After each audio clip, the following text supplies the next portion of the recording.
Thank you very much for tuning in to the first ever The Weekly Last Line. This is going to be a weekly show that I'm going to be doing where I'm going to be talking about various things that weren't enough to fill up a full video. So we're going to be talking about all kinds of different stories. We're talking about some games I've been playing, talking about some little news stories, talking about free and cheap games to get on sale, and all kinds of other stuff. So we're going to go ahead and get right into it. We're going to first get right into the top story, which of course is going to be about Marvel's Wolverine. So of course we recently had the Sony State of Play. All kinds of different games were announced. They showed off Until Dawn 2, of course. We got the new Tomb Raider remake that's coming out, Silent Hill Townfall. There was the new Rayman Legends, Phantom Blade Zero. All kinds of cool games were announced. But one of the big focuses, of course, was Marvel's Wolverine. That is going to be the new game from Insomniac that's going to be kind of taking the Marvel action up to the next level from their Spider-Man games. A lot more fast-paced, gory action. We're going to take a look at some of the initial game trailer here. So this is showing a mix of different gameplay as well as, of course, cinematics and all kinds of stuff like that that we can expect to see in Marvel Wolverine. This game's going to be coming out, I think, in September, I believe. And this game does look pretty cool from what I've seen here. This definitely is going to be something that people that are really interested in the Marvel Cinematic Universe, interested in high-paced action games, this is going to be something they're interested in for sure. Lots of good old blood and guts, just like you would expect to see in a game where you're playing as Wolverine, slashing people with claws, because it would be kind of weird if you're playing that game as T14 and there's no blood, of course. Now, here is something that is very interesting. We've got Jean Grey in this game, and this is where a lot of the controversy comes in with this particular game, because we, of course, have to have controversy because Jean Grey apparently is ugly, guys. Jean Grey is ugly. And this is what people, of course, are saying on Twitter. Good old people like Pirate Nation trying to put this out, of course, comparing Jean Grey from Marvel Rivals to her appearance in this game, obviously. We've got a lot of people kind of like saying the same thing. This is nothing new, of course, when it comes to how they attack Insomniac games and their character designs. They did the same thing with Marvel Spider-Man 2 in terms of the character designs for that game, of course, So this is absolutely nothing new at all. And, it's just the same old song and dance. Let's see what other people are saying here. Let's check out the latest. This is very stereotypical, kind of paint by the numbers kind of coverage that people are going to be having about this game. There's actually been a lot of chatter on Twitter about Jean Grey because of this. So that's kind of cool, I guess, in that regard at least. But it's so tiring at the same time. It really is. This game does look pretty sweet, though. This game definitely does look pretty sweet. And, it's going to be their loss that they're going to decline to play the game because I guess, I don't know, I guess it's the face, I guess it's the jaw.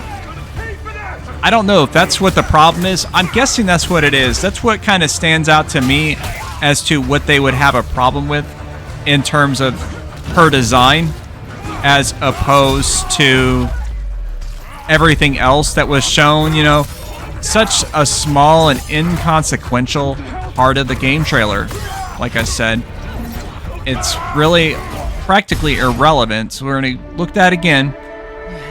And this is literally like 6 seconds-ish of seeing her face with that jaw. And there's all kinds of commentary surrounding that. You know, when the focus is, of course, is supposed to be on this. This kind of stuff is the focus right here. This is what people are supposed to be paying attention to. But they don't want you paying attention to this. They want you paying attention to this, of course. Little Kotaku in action right here on Reddit.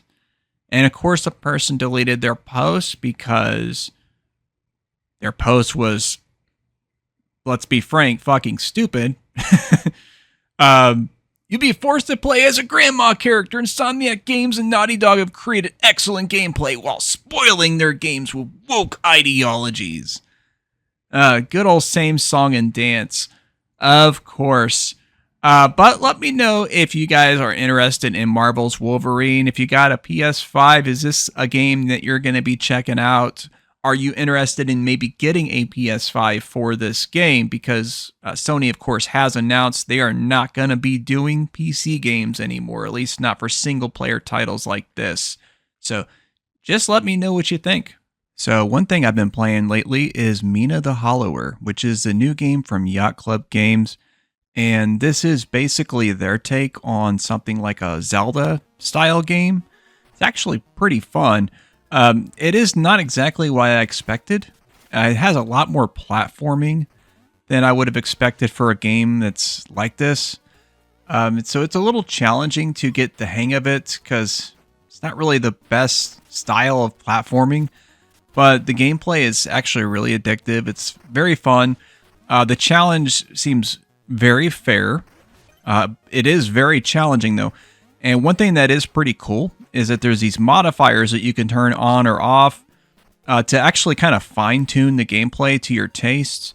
So you can make it easier or harder in all kinds of different ways.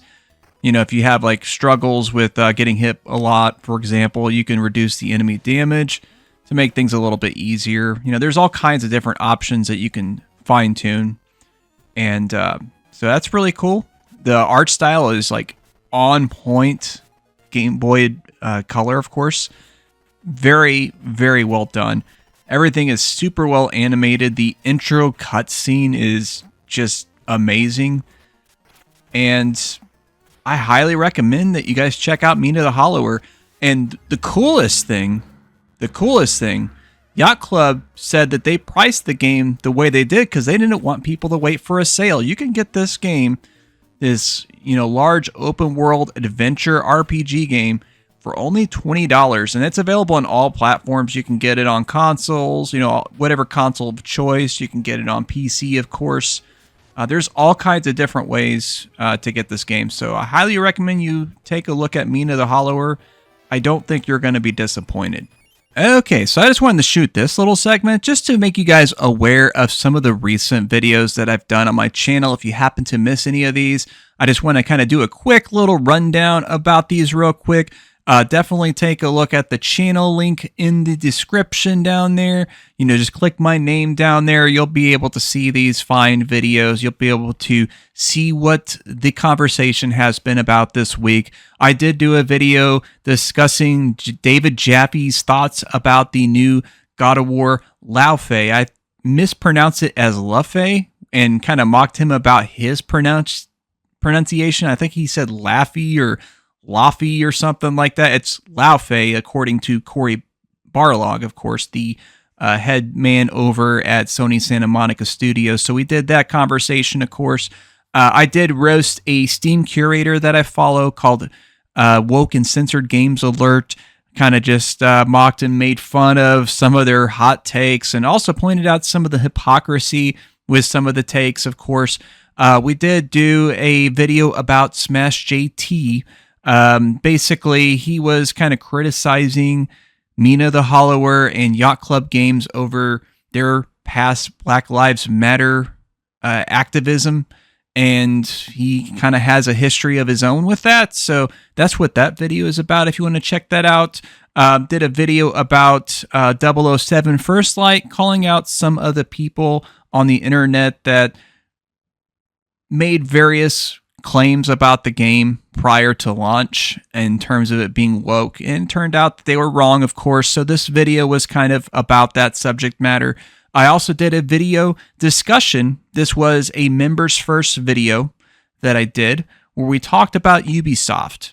I talked about some of their history, how they were a huge deal. They were a cutting edge titan of the industry, and now they're kind of like a locale that is essentially going to be looking at bankruptcy if they do not change their ways in the next couple of years.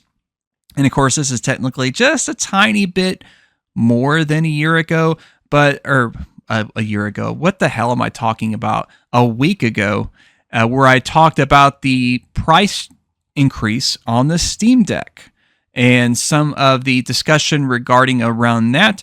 I've got a segment in just a little bit where we're going to be talking about some of the comments on this particular video. I think you might be very interested to see what they have to say there. And actually, we do have a members first video that is going to be dropping very, very soon. That's actually going to be already visible by the time you see this video. But I wanted to show you guys what kind of stuff you can expect if you are a channel member. You will be able to see some videos ahead of time before everybody else. We got Gaming Trivia Challenge number 2. This is the members first video for the week. I like to do the members first videos, typically stuff that's kind of fun and things like that. You know, stuff that's not just the normal stuff on the channel. So if you want to kind of see that stuff early, you can sign up to be a member. And if not, you can always watch this stuff every Friday at 1 p.m. Central Time. That's when those videos will drop for everybody. Okay, so I just wanted to share real quick a pickup I got from GameStop because I've been collecting 360 games.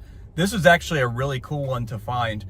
This is Banjo-Kazooie Nuts and Bolts, and then Viva Pinata on the other side. And this copy is basically immaculate. It still has plastic on it from the original shrink wrap just hanging on there.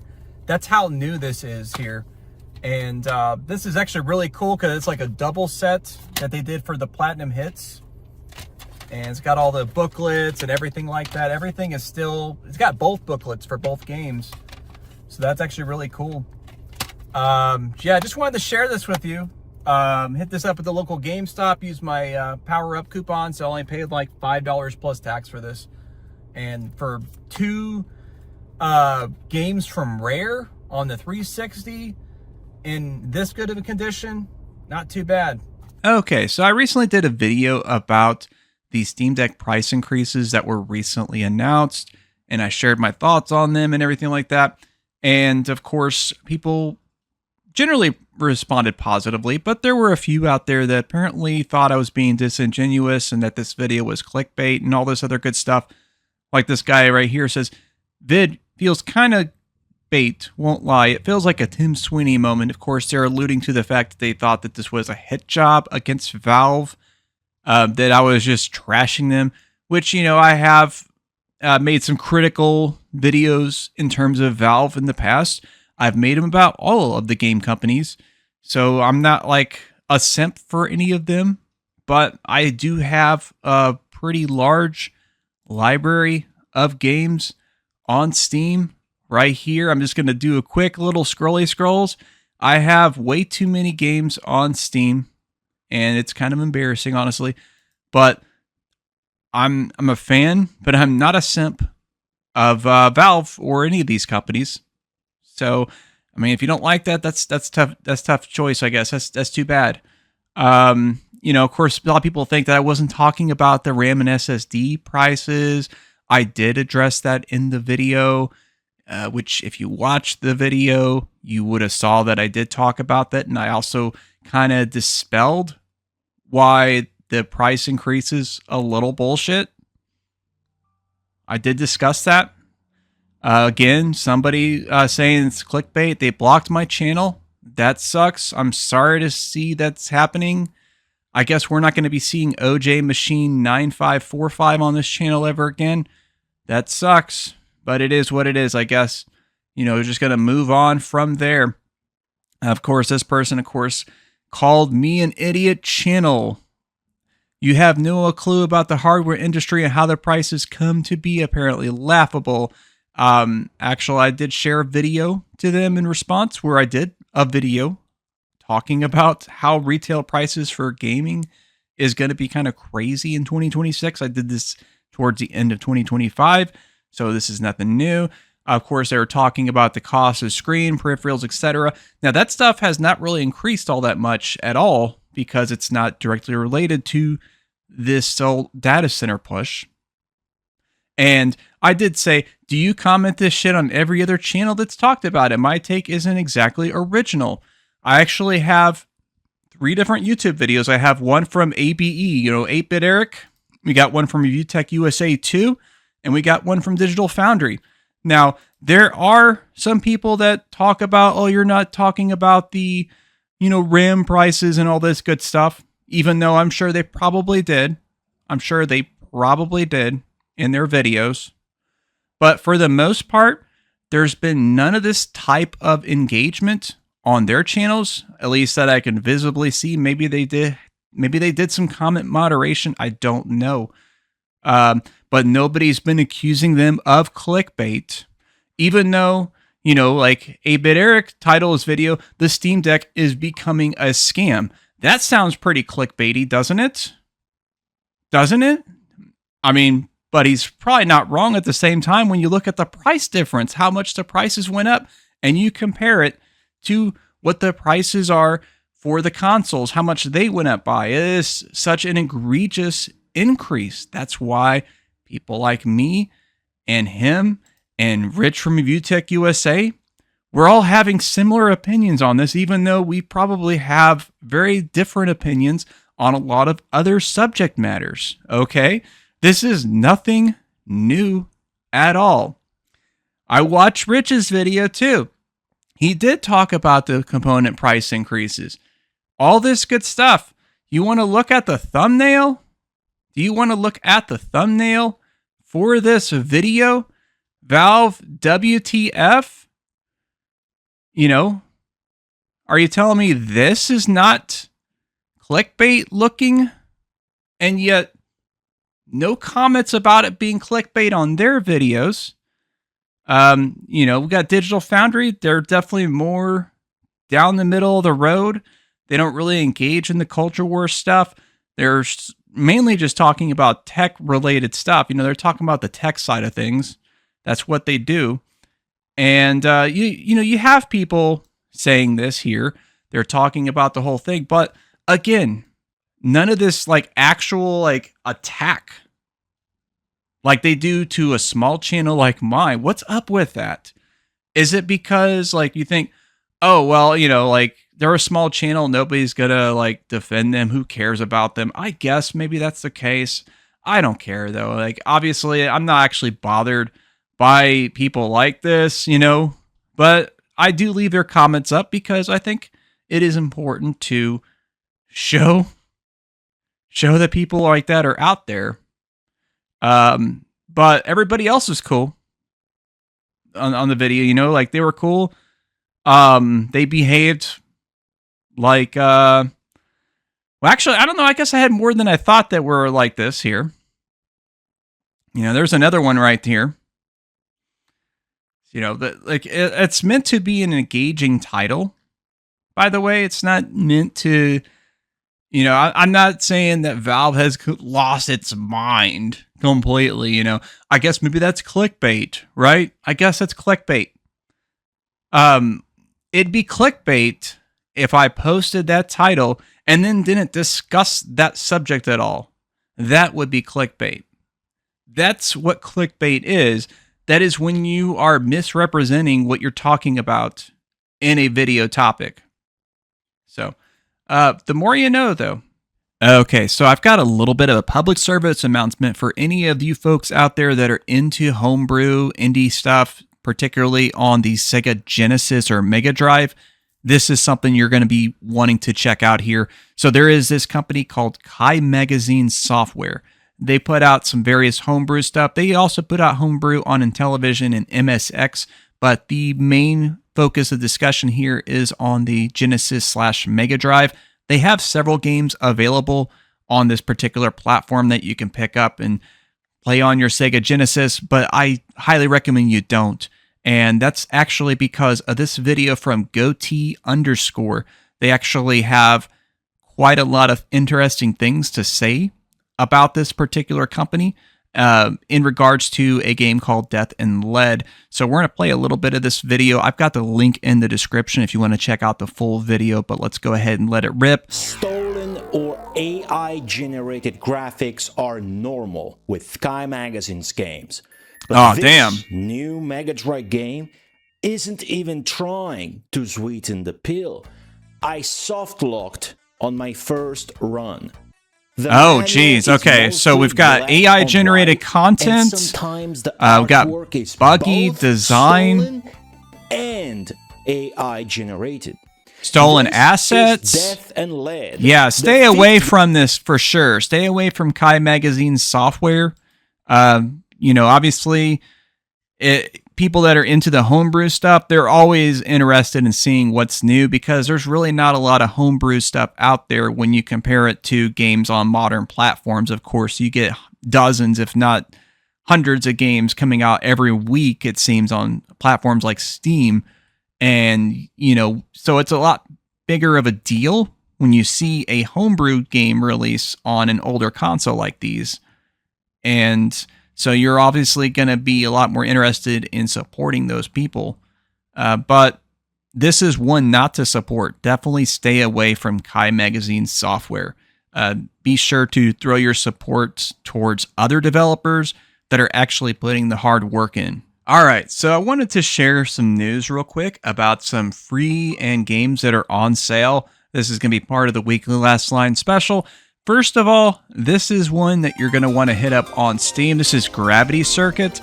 It is a retro-inspired action game. It's got similarities to stuff like Mega Man, Shatterhand, Bionic Commando, and it's just an amazing looking game. And it's free, baby. It is free, but only for a limited time. Hop over to Steam and make sure to claim that for sure.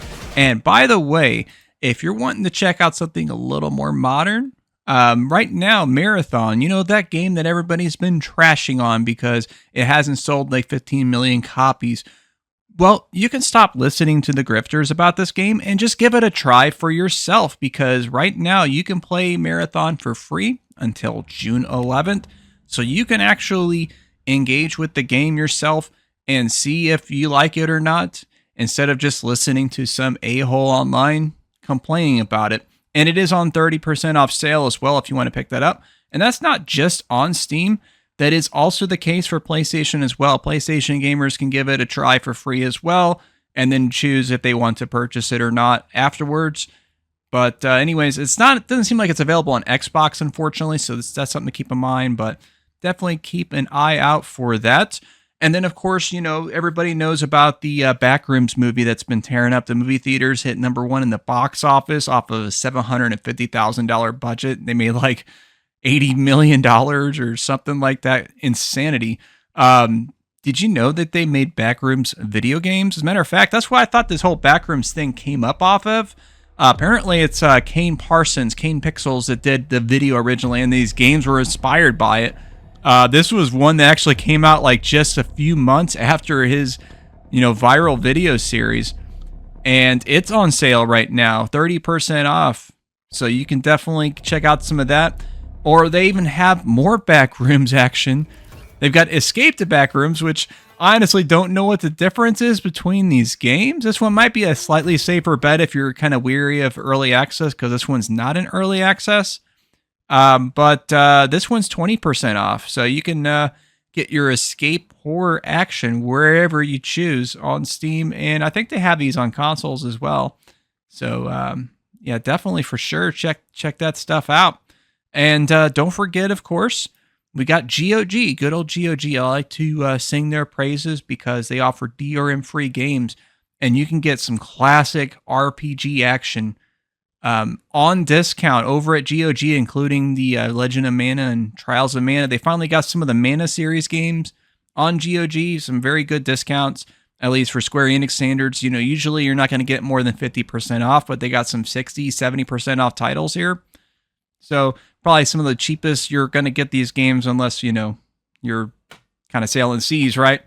So definitely check that out as well. And finally, if you happen to be an Amazon Prime member, I know I sound kind of like an advertisement, but I'm just trying to promote these guys, trying to promote this good wealth of, free and cheap gaming knowledge to you all. If you're an Amazon Prime member, did you know you can claim a bunch of games on GOG and Epic Store for free just by being an Amazon Prime member? You can check out some of these games like Tomb Raider 4, 5, and 6 Remastered, Mafia 3, got XCOM Chimera Squad, you got Mafia 2, of course. You got several cool games that you can check out just by putting in your deets and all that good stuff. You can also stream games too if you want to do that. Of course, that is an option, but I don't blame you if you don't want to do that. And of course, speaking of Epic Store, don't forget you always get usually 1 or 2 free games every week just by logging into the Epic Store and claiming those. We've got Rogue Waters and Songs of Conquest, which both of these are pretty interesting games from what I've seen. This one's kind of XCOM-ish, except it's pirates, so that's kind of cool. Kind of dig that. And then, of course, let's look at the other one, Songs of Conquest. What we got with that here? Oh, I got a frog character. Okay, we got a frog. Okay. This one kind of looks like a strategy looks like a pretty similar style game. So if you're into like these turn-based RPG strategy style games, you need to head over to Epic Game Store. So we'll see what we've got coming up next week, but I hope you guys appreciate this little segment. Okay, now I'm going to discuss really quickly my favorite YouTube video of the week that I've seen. This is from a channel called Daryl Talks Games, a very high quality channel that I'm going to show you guys here. There's a lot of very interesting discussions on video game topics that take a long time to do research on, but it's all really good stuff. It's all really worth it. I highly recommend you check that stuff out. This is a video he does about games that are genre breakers. Essentially, these are games that they might have similarities to various games, but they are completely unique in the way that they are. Like you can't like truly compare them to another game. Like you can't say, oh, that's like a Zelda-like or a Souls-like, or it's like Mario or something like that. These games have enough of a different style to them, a different substance to them, that really changes things up. I'm going to play just a short little clip. I'm going to post a link in the description, so definitely check out this video right here. But just catch this first little bit. Has it ever struck you as strange how we recommend video games to people? How many times have you said something like, oh, if you like the old Zelda, you'd like Tunic or Death's Door. Man, if you like Final Fantasy X and Persona, you should try Expedition 33. If you like the old Silent Hill games, you should try Signalis or Crow Country. We typically use interest in one title as a trampoline to suggesting other ones, and this is kind of how our minds work. We compare things to understand. Psychologists call this a schema, which is just a mental framework to help us comprehend something quicker. Yeah, I definitely recommend you check this stuff out. Very intelligent discussion.